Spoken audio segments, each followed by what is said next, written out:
Madam President. The senator from New Jersey. Thank you, Madam President. I rise today with a lot of joy. I get a chance to speak about someone I've known for decades. I'm rising to speak about Julien Neals and my hope that he gets to serve on the U.S. District Court of the great state of New Jersey. I've spoken to many of my colleagues on the Senate Judiciary Committee about Julien Neals. He's someone that I've not just known for a long time, but even though he's not quite my height, I look up to him. We worked together when I was mayor of the city of Newark. And so today, what I really want to speak about is not simply his impressive career, his distinguished resume, but I really want to talk a bit about who he is.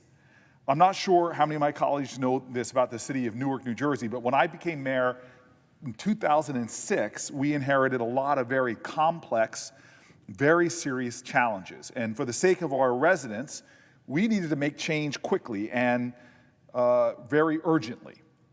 So I brought in this guy named Julien Neals, who I didn't quite know that well, but he was so highly recommended. He moved from the private sector, where he was with a very prestigious New Jersey law firm, and decided to lead the transformation in New Jersey's largest municipal court.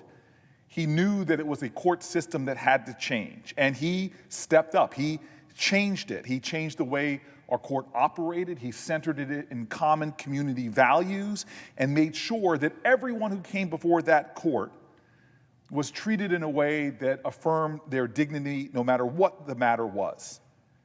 And he pioneered innovations that the whole state, in fact, many places in our nation took notice of. He created the first community court in the state of New Jersey, the first youth court, and the first veterans court. He realized that citizens all have often different needs, and especially folks like our young people or our veterans, that there is a different way to achieve a larger standard and a larger ideal of justice. Well, the problem is when you do so well in one job, you get pushed to another opportunity, because I quickly moved him from being my chief judge of New Jersey's largest municipal court to come in and be my corporation counsel in my mayoral administration.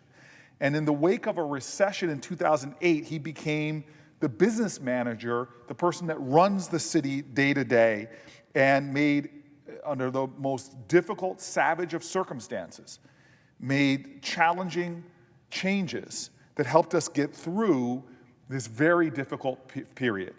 Cities all over New Jersey were being crushed financially, making massive amounts of layoffs, and he was able to, in these financial times, to get our city to be dramatically more efficient, to bring in new ideas that helped us to create everything from environmental sustainability to expanded access to the public of municipal services. He brought in innovations that became really par for the course in all over New Jersey, but Newark did them first. Today, now, Julien serves as the counsel for the largest county in New Jersey, a county that's bigger than some of our states. I've had the privilege of knowing Julien, as I've said now, for the past couple decades, and I've watched him handle challenge after challenge, from a global recession to Hurricane Sandy. He has stood in the saddle and helped with calmness, with coolness, with a equipoise that is enviable to all, including me.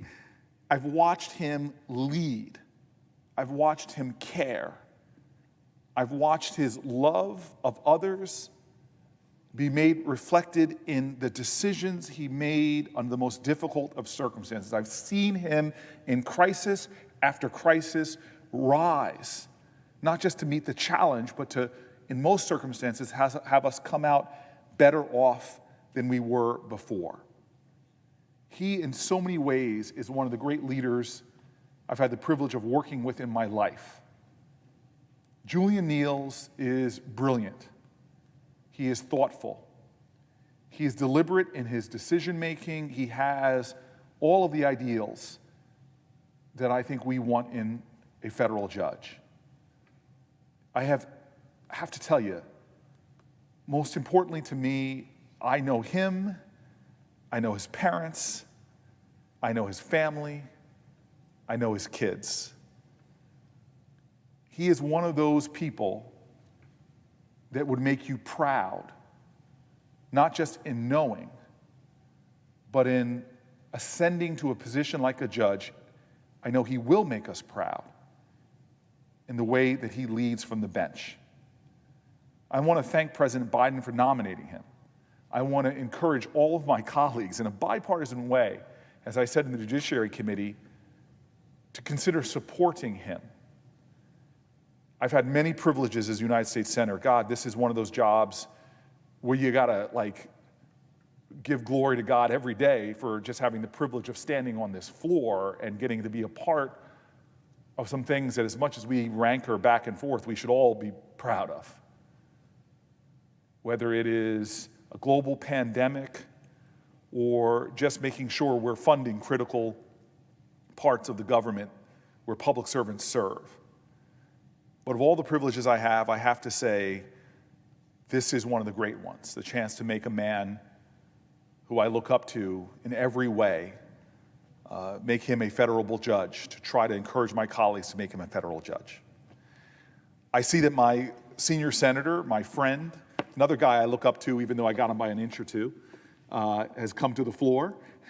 And if the president would allow me, I'd like to yield to the senior senator of the state of New Jersey, more handsome than I am, but I think we're an equal tag team when it comes to serving our state. Madam President, I yield the floor with the fear that he does have the microphone last. Madam President. The senior senator from New Jersey.